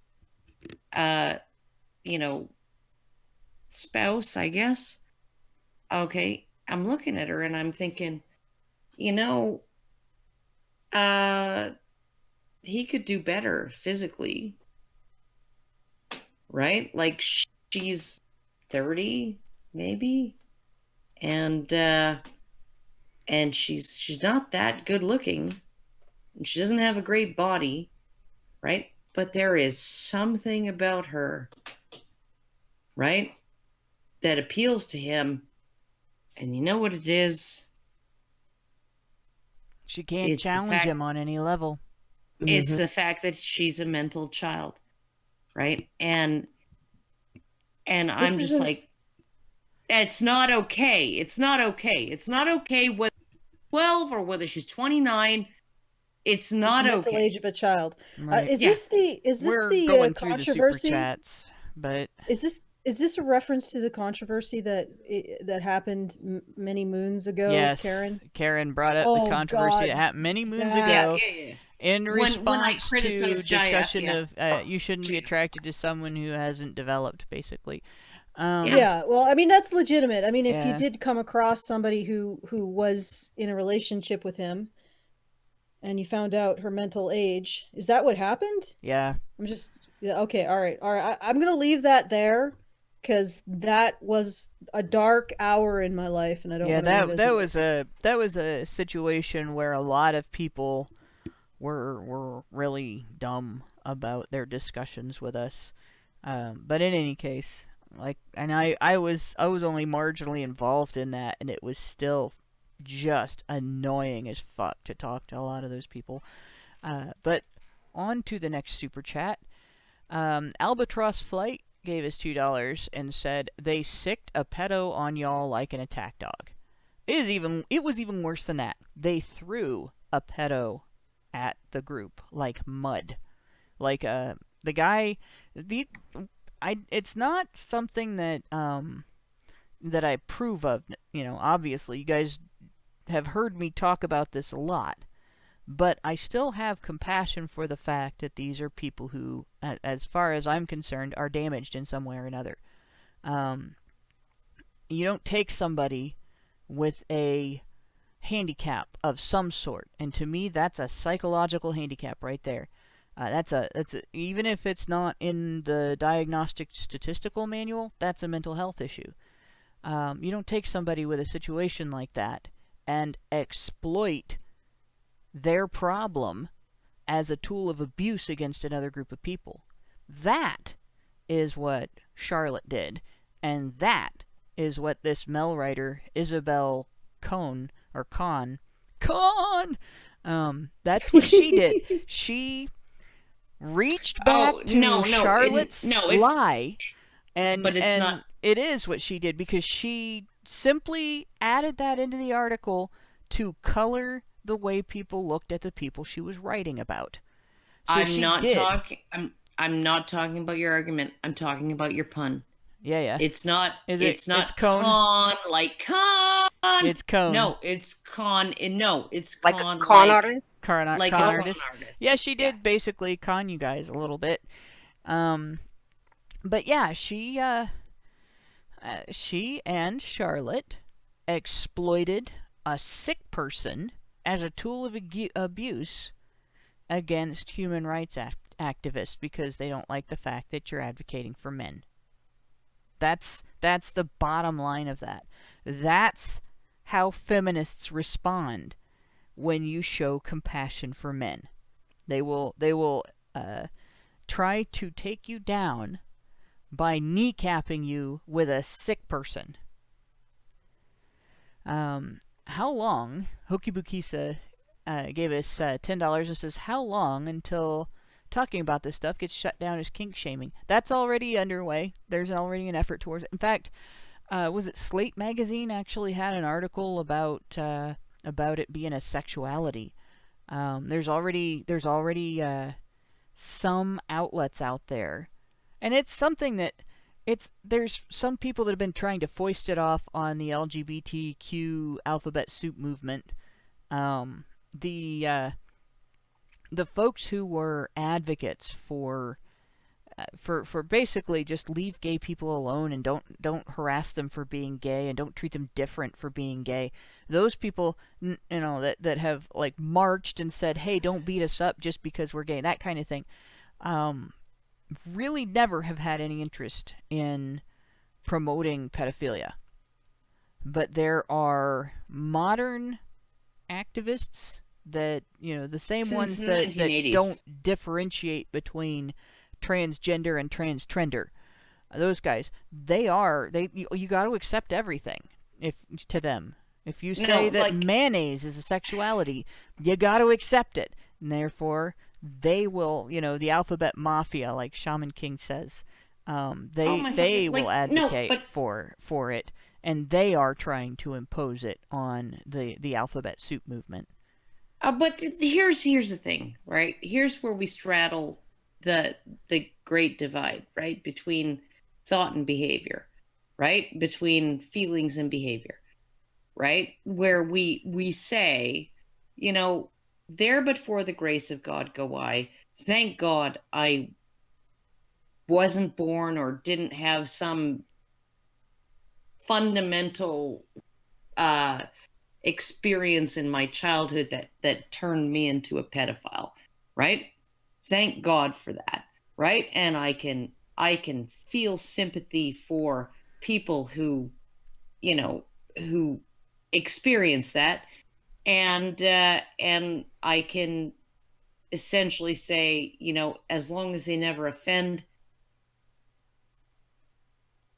they should be given basic human sympathy, right? These services, I think all like people support, should be given basic human sympathy. Absolutely, but, absolutely. It's right. As far as how people get treated, it shouldn't matter whether they offend or not.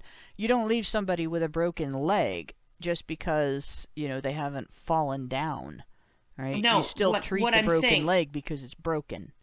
Yes, what I'm saying is, right, for the longest time, if a pedophile came out to their therapist and said, I have pedophilic urges, then their therapist would report them to the police, and then they would be going to prison, right? And even if they'd never offended, right? Even if they said, I understand how how I'm feeling is it was like there's an imminent freaking Threat. there's an imminent threat here, right? And so that like wipes out doctor-patient privilege. It wipes out everything, and you're gonna get reported to the freaking police, and you're gonna be on the sex offender registry, and you're fucked, right, from that point on, right? Regardless of what you did or did not do, right? And like I can get it. I can get it that we need to actually say there are some people who are like fucked up, and that we can maybe accommodate them in terms of services, in terms of saying it's never okay to actually act on your feelings, but you're not subhuman. Well, this is right? the same thing as dealing with, like, we have learned that at least in some cases, probably in most, if not all cases, psychopathy is something that happens to Yes. people. It's not, when I say happens, they're not born that way, right? That it develops is what I'm trying to, the wording I'm trying to Yes. explain. Well, and you still treat them, and you treat them as human beings. Psychopathy isn't a reason to dehumanize someone. Yes, Schizophrenia exactly. can be something that is genetic, and it can also be something that develops. And sometimes it can develop in a way that can cause a person to have hallucinations and hear voices and so on that create violent impulses. And yet we don't dehumanize people who experience schizophrenia and experience terrible impulses. We don't, any of that. And Seriously, sociopathy. Hart-Hune Paladin says, I'm thinking of sociopathy instead of psychopathy. Pretty sure psychopathy is innate. That's a possibility. The two get confused often enough. It might be that I read about sociopathy and not psychopathy. But in any case, when there's a 5-year-old child who's putting needles in the eyes of, well, we're not gonna make a long discussion about the difference between those two. The thing is, all of these are mental health conditions that a person can respond to in ways that are dangerous to themselves or the people around them, and we still treat them as human beings, and we strive to help them manage their symptoms and to protect them and the public, from and the on the other manifestation hand, of those symptoms. And we don't say, well, you should have the right to listen to those voices. You should have the right to listen to those impulses, and nobody should criticize you for that, right? Nobody should criticize you for your hallucinations are just as real as everything else in the world, and your nobody neighbor's should dog is disabuse telling you to like. of those notions. Well, yeah. We don't do that, so we No. shouldn't do it with this either. No, we shouldn't.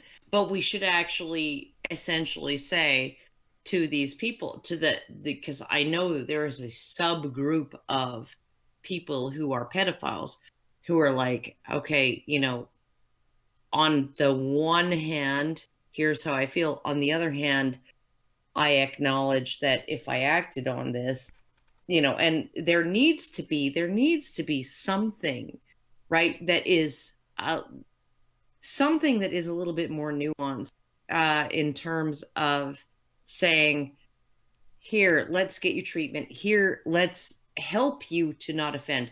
Not let's drive you underground, right? Well, it's even possible that let's help you to not offend.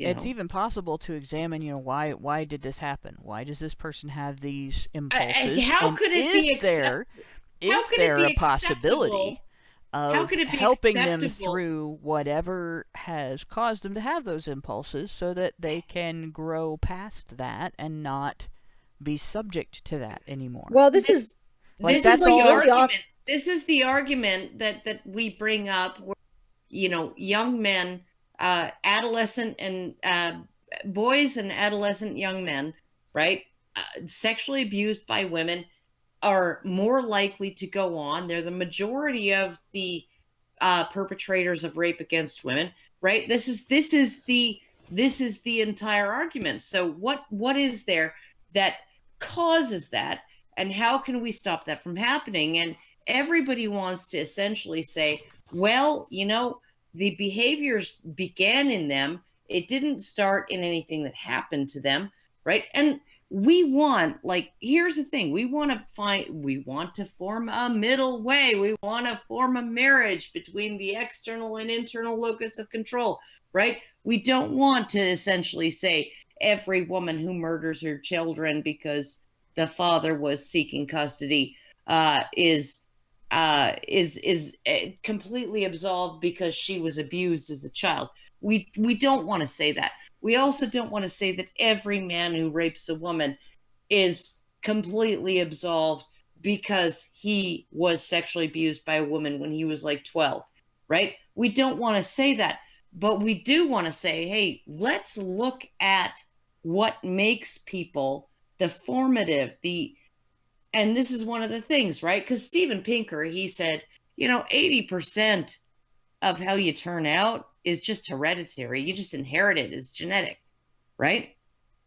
And your parents don't make a difference, right? Your parents are they're 1/10 of what peer group is and your overarching culture is, right? Okay, so your same age peers and the culture you're surrounded by have 100 times or 10 times more influence on how you turn out than your parents and their child rearing had on you. And all of that is just vying for 20% that isn't the 80% that's hereditary, that's inherited genetically, right? But one of the things that he says, and Simon Baron-Cohen and all of these other researchers, right, have said, is that if you have some kind of horrific, brutal, instrumental,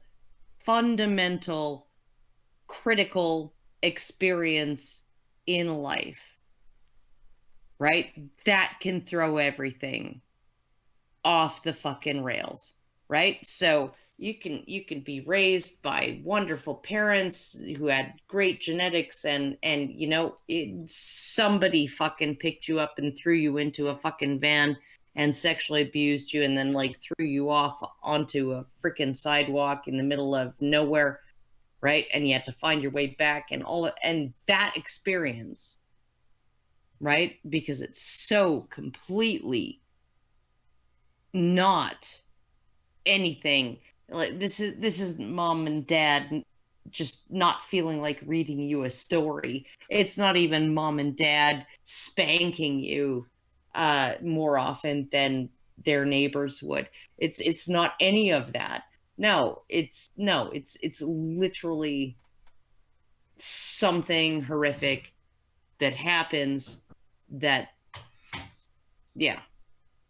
Okay. That's what can do that. And I think the conclusion to all of this is no, there are no members in good standing, let's say people who are published in the large men's rights activist blogs, because we don't really have newspapers or TV shows or academics or really members, but the people who are recognized, people who are recognized, and in very particular the people who are recognized to the point where people are willing to give them resources, none of this applies. And it's dishonest to say it does. Charlotte was dishonest to bring this guy and try to plant him in this movement and make the association. Isabel really should have actually asked us before she continued the smear, even if she gave me the option to read the article beforehand, because I had no clue that this was going to be in it. I don't know where the hell that came from, but yeah, so she should have specifically asked about that allegation, given you a chance to reply to it. Yeah, she should have specifically asked about all of the allegations that she was going to make and give me a chance to reply to them. But she didn't. For that matter, she could have actually read something in A Voice for Men. She could have looked at the site. She could have even, because if you use Chrome, you can actually search A Voice for Men in the Google search bar. You can, A Voice for Men is one of those sites. You can type the website name in and then hit tab, and it actually lets you search the site for different terms. And she would have been able to find Dean's article if she had searched A Voice for Men for Jeff Charlotte's name. That would have been it. There would have been several articles, actually, if I remember right, about Charlotte. That's just the first one I remembered, because when I saw that pretty much encapsulated what I was thinking of with respect to what he did, what everybody told me he did at the end of the conference. And you know, I mean, what Dean said about it was actually probably the most astute thing. How predatory and how really mercenary what he did was with this guy, and what he did to a conference full of a lot of guys in the movement who are MRAs, because the sexual abuse they experienced at the hands of adult women as young men or boys wasn't recognized as abuse. And then they've actually realized that they're discriminated against. And to top it all off, to put in the same article where he brings this guy who wants to lower the age of consent to 12, to say that it's every man's fantasy to be assaulted by underage girls. I mean, if you consider it horrible for a man to have sex with an underage girl, which you should, wouldn't you consider it horrible to have that guy be forced to do it? You would think. Like, wouldn't that be like, oh, and this is my worst nightmare because I recognize the damage that this could be doing to... I mean, if you don't recognize the damage that it does to a man to be forced to have sex, even by presumably, like underage girls, which incidentally, statistically happens.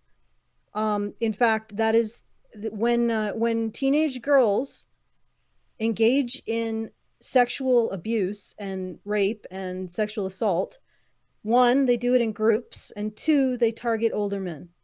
Probably because those older men have zero recourse. Yep, they're not going to be able to. Who are they going to report it to? Yeah, and if you believe that a man having sex with an underage girl is wrong, then you should agree that forcing him to do it is like double times wrong. Well, it's forcing him to violate a taboo. Yeah. It's like forcing someone to eat human flesh. How is it that Charlotte can assert on the one hand, oh, it's horrible, like what this guy is advocating, I totally disagree with and I think it's horrible, but on the other hand, say it's a desirable thing? See, that to me indicates a different attitude than he publicly would state. And I think that he was trying to bring this guy together with the movement because he was hoping this guy's advocacy would become a mainstream thing, and we might be the vehicle to make it so. I seriously think that. And I think he's not the only one, because there are... The outlets that are advocating for pedo acceptance are left-wing. You don't see... any of the, you don't see Breitbart advocating for that. You don't see Fox News advocating for that. All the really right-wing, partisan, Republican, conservative, tradcon outlets, you don't see any of them arguing that. It's outlets like Slate. It's outlets like, the ones that are anti-everything that the right-wing stands for. The Guardian. The Marxist ones, really. Not that it's a Marxist idea. I'm going to say something really dark. Yeah. Maybe they would have more sympathy for men's rights if we advocated for that particular right that they seem to be so fond of. Maybe which they is would. The right to have sex with underage children. Yeah, we'll probably never win them over because we're never going to become a movement that supports that. But, yeah. It's just horrifying, and the whole shit show was a shit show. But I assume that you're probably wrapping it up for the hour. Yeah, I still have like 7 or 8 more super chats, but I think Lauren was trying to speak. Yeah, Good Lord. and I really don't want to derail this because I know we have time constraints and everything. But harking back to the whole accountability gap thing, I wanted to know if any of you guys have seen the story on Twitter about a woman who videotaped herself raping, I think, like a 1-year-old child, and she's been arrested for this. But what she's doing now is trying to say her boyfriend made her do it. That's actually quite a common claim. That's typical. Toronto Star, Is that, actually. there was one here in Ohio that happened with as well, a while back. So I was wondering if that was a new story, if that was the same one. It might be a news story, but the Star piece about a year ago, right, where they were like, "What the fuck is this?" Right, like it was so egregious. They were just like, "Yeah, no, this is not okay." And what it was this woman. She engaged in multiple sexual acts on camera with a toddler of, from 6 months old to a year and a half old. I don't want to hear this. Okay. Yeah. Okay. Did multiple things on camera and sent the videos to her boyfriend, who she really, really, really was See, this sounds very much like the story really that came out of here locally. Yeah. And then the judge essentially said, well, I'm not going to sentence her to any prison time because it was all the guy's fault. Did he ask for them? Oh, I'm sure he did. Yeah, even if he did, she still did what she did. A lot of fucking people ask me for shit. A lot of people ask me for stuff. If somebody you asked say me no. For that, what the I would fuck? Be... Jesus fuck. Yeah. I'm actually really astounded. It's the more you remove women, like maybe if you could, that he asked for it, she went along with it because, I don't know, because she was like a retard, like JF's girlfriends, right? Oh my God. All right. Okay. And she just went along with it. Yeah. And she's like, yeah, no, I lick this toddler's butthole. Yeah. No. And on camera, and I'll send it to Papa JF. Right? Okay. Even if you fucking made that argument, you know what? That woman, unless she is actually, 60 IQ, yeah, no, there's no excuse for that, right? You can say she doesn't deserve as much jail time as he does, but you can say she had the right to say no. Say no. Exactly. In all honesty, if he asked for this and she did it, him asking is bad, and he definitely does, deserve whatever punishment he got. But if she's the one that did the act, that she should be culpable for what she did. She's responsible for that. You can only argue that if she felt coerced or if she was some kind of freaking. But she sent it. The guy wasn't standing over her with a gun. I'm sorry, and not at that moment. There's no, I'm not. Yeah, I don't excuse that. On some point, if women cannot stop themselves from filming sex acts with their own children because a man asks, then they shouldn't be allowed to be parents. Yeah, I'm not buying coercion from. I'm not buying from this. There could, unless he had a literal gun to her head. I don't see how she's getting out of culpability for this one. But can we move the fuck on? I'm sorry, maybe she. Let's just. We're gonna move on from it. I don't know. We're gonna move on from it, and we're gonna go to the next super chat. Darth Sonic asked, gave us $1.99, said, mind mentioning Shaman King straw poll. So I guess that's the mention of Shaman King straw poll, because I don't actually see anything in the super chat that tells me where to look for that. Meredith Glassberg gave us $5 and says, as I listen to this discussion, I'm reminded of the advice, always be recording. And that goes back to the interview, the discussion. Yeah, you definitely... Of course, in my case, always be recording resulted in not being mentioned in the hit piece. So, that was me dodging that bullet. I don't even fucking care anymore. For right? me, like, I would honestly, always be recording. I would always be recording simply because when they lie, you can prove they lied. Whatever. But know you what kind of state you're in. Know whether you have to tell them you're recording or not. And if you don't have to tell them you're recording, don't. And let them tell their lies, and then publish your evidence that it was a lie. But yeah, if you have to tell them you're recording, tell them. And of course you find out then that they're not going to publish anything. All right, I'm Karen. in a one-party state, and I have everybody in Canada is in a one-party state, and honestly, I've just gotten so fucking sick of recording. I'm just like, you know what? You can fucking lick my sweaty butt crack. I'm not going to record it. How did I know that would be the conclusion? Lick my sweaty butt crack. Please do. Please do. I've been recording for a long time because the men's rights movement is not the first time I needed to. Mix it up a bit, Karen. Like another crevice that the back of your knee gets pretty sweaty if you know. No. Lick my sweaty vajay. How about your sweaty pits? That's a bridge too far.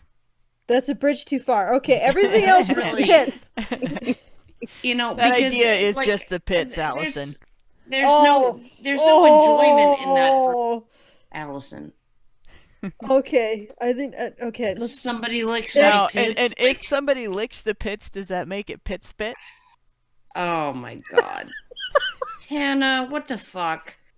Jesus fuck. We've gone off the rails on now we're joking about it, so we're pit spit bullshitting. We've all taken this to the point where it's like we're in the territory of the ridiculous and the sublime, right? And Hannah has just brought us back. But Karen, through the power of the pun. Do you get a dopamine hit when I pit spit bullshit? Oh my fucking god. Okay, so that's sort of like almost a it's rhyme and alliteration. And punning. Yeah, yes, I am an alliterbug. You guys love me and you know it. Oh my god. Jesus. Okay, all right. And so, she's in a litter bug. Okay, yes, I got it. Karen, don't spread the pain. Okay. You were asking for it. Karen, don't spread the pain any further. Let's go to the next one, please. Okay, I gotta figure out. It took me out of live chat. Darth. And top chatting. Okay, so this straw poll it's strawpoll.com. B3CWB8CH.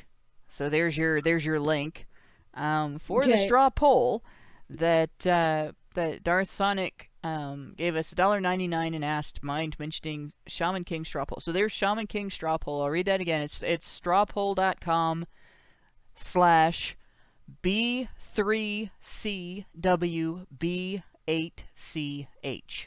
So there's your link. So I have mentioned it, given the link. People can go and take the straw poll. I have no opinions on straw, so I will continue with the super chat. Maybe next time if you send a super chat on a straw poll, maybe give us what it's about as well as the link. Yes, that would probably be good as well. Okay. I'm just looking at it and the letters all together because I don't know if it's because I'm a little dyslexic or if it's just the way things are, but I want to pronounce it Bip Switch. Anyway, Dragon Noodle Soup Gaming gave us Nope, Bip Switch. Gave us $10 through Super Chat and said these people only want something incriminating, and that is true. And they work very hard to get it, and if they don't get it, they make it up. Yep, basically. It's almost nothing you can do. It's like, you get the attention, we're just gonna make up shit about you. Yep. Oh god, I just can't believe that people believe these people anymore. Like, media. Next one. and apparently I just sunk Eric Hurd's battleship. Sorry about that. I will not I will not say off any more letters. Dragon Noodle Soup Gaming gave us $10 and said, I know Allison prefers the broadsword, but I've always been a fan of the battle axe. So obviously that would be me, right? I'm the battle axe. Schrodinger's... You are our battle axe. There we go. I think that's a reference to when I had on my Twitter channel, Cat Squire, bring me my broadsword. Well, of course, if a woman's using it, it has to be called a broadsword.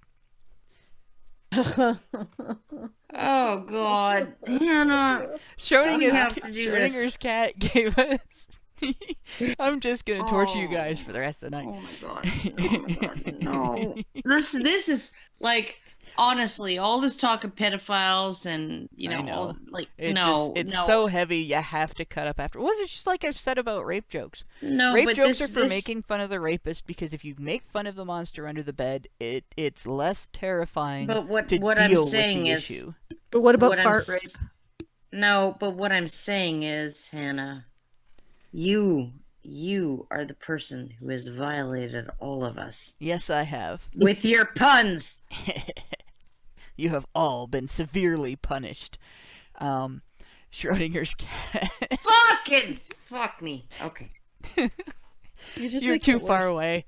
Schrodinger's cat, whose name I'm just gonna say over and over again till the end of the show, gave us. Let's see, that's 10 pounds, I believe, and said for Is every it 10 person, pounds of rape? Yes, but not but 40 it's 10, pound not a 40-pound box of rape, because that's too heavy. It's 10 pounds of rape or not rape, which may or may not exist. Right. For every person who reads the hit piece and believes it, there are others with whom it sparks curiosity. I'm a case in point. I read a hit piece about the Red Pill movie, and I bought it and found you guys. So there we go. Ooh. Schrodinger's cat came to us from a hit piece. There's no such thing as bad publicity, guys. I guess we were a hit Agreed. With Schrodinger's cat. Oh my God, Hannah, Hannah, why are you doing this? Because it's torturing you, Karen. Because it gets that reaction from you. Oh fuck! Ah! And it's fun to listen to you do that. She's a sadopunist. Yep. French Honey Badger gave us $5 and said, I mean, once you put pineapple on the pizza, all bets are off. Cats and dogs sleeping together, mass hysteria. Yep, yeah, definitely. You just reopen that entire conversation now about pineapple. Oh, yes. no, please. I can see the light at the end of the tunnel. Seriously. It's either an aneurysm or the end of the show. Well, or maybe both. No, if it's maybe my fault, both. Maybe it's aneurysm. Both. Maybe it's both. Oh my God. It's a aneurysm. Yes. Aneurysm. It's a aneurysm. Oh. Fuck Hannah. See, I already read that. It's like her brain is keyed to just, like, she sees the pun. And she's like a sniper of puns. She's like, she's like, oh, hey, there's this thing that I could say, and I'm gonna say it. That's me. And the snide sniper. Oh my fucking. The snide sniper. Oh God, she does it again. Oh my God. Snide sniper. Yeah. Okay. What did you expect? Oh my fucking pun piper. Jesus Christ. Oh my God. I'm not Jesus. This is so bad. My hair is longer. Dragon Noodle Soup Gaming. Oh. Poor Karen. Oh God. I'm weeping. Karen. Shh, it'll be all right. I'm weeping for all of humanity. Lie back and think of England. Love you guys. Oh. Dragon Noodle Soup Gaming gave us $5 and said, I think Karen has me saying right after everything now. I'm doing it too, so there we go. I do it too. I resist. Well, I think I've said it a couple times too. The only reason to say right is to actually ensure that the people that you've just told something to understand what you've told them. It's a placeholder. Yeah. No, actually, I have it's completed just because you're a full West thought. fag. Karen, you are a West fag. There you go. Oh yeah, you too. Miss, No, I'm not. Miss I'm hashtag, not. No, Miss no. hashtag Wexit. No, I am not a West fag because I am a prairie. I'm from the prairies. You totally tweeted hashtag Wexit. I did tweet Wexit, but that's a prairie. You are from BC, my friend. No, I'm not. I'm from Alberta. Oh, damn it. Okay, well, I lived in BC for 16 years, but I am originally from Alberta and have lived in Alberta for like 27 years. Okay. Yeah. Go to the next one. That was the last one. We are all the way through the super chats. Ha ha ha. Okay, Nothing now can we're catch at us the now. end. Now we're at the end of the show. We need to go. Yep, it's Oh the my end God, of the show please. as we know it. And The I end feel of the fine. show as we know it. But Karen, on the other hand, has Karen been severely is punished. I'm. Yeah. You know, yeah. I'll take my punishment. I just. And off we go. I just need to. We need to go. I Yes, have a man. I have a man. It's his birthday, and I need to give him some attention. So. And tell him thank you from Goodnight, all of us Siamese cat. for Yes. the loan of his lady for our show, so that I could severely punish you. Lady of the loan. Yes. That's not okay, Hannah. There we go. Thanks you guys very much. Yes, see now you know that Karen's guy lends his wife out to me on occasion. Thanks, other Mike. Oh my fucking! Thanks, Cuck Mike. Thanks, other Mike. Other Cuck Mike. Other Other Cuck Mike who lets Hannah freaking punish his girlfriend. There we go. Sure. Yeah. And thanks to my co-host Smack for those puns. Sticking out the long sausage and listening to my dad jokes and all that stuff. And thanks to all of the listeners for waiting especially so long for me to even start the super chats. And how long it took us to get through them all. And for sending the mini super chats and listening to the show and hitting the like button and sharing on social media and all the wonderful things you do. And thanks to everybody who works so hard in the background to make sure HBR Talk happens. Because there's a lot of the background stuff that not only do I not do, I don't even know how to do some of it. So thanks to everybody who works on the show, and good night all.